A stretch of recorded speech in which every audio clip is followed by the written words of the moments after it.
আমাদের এই দেহটি মাটি হইতে উৎপত্তি,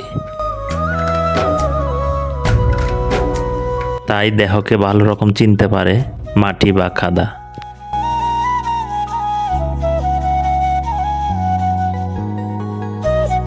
তাই মাঝে মধ্যে সুযোগ করে মাটির সাথে শরীরকে সংস্পর্শে নিয়ে আসুন।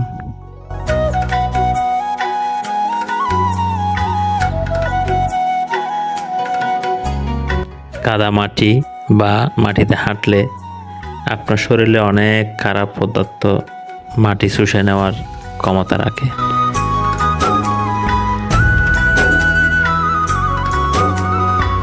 আমি এখন যে কাজটা করছি, দুইটা কাজ একসাথে করতেছি। এক হচ্ছে আমার শরীরকে মাটির সাথে সংস্পর্শ নিয়ে আসছি, আর একটা হচ্ছে আমি সবজি কচু রোপণ করছি।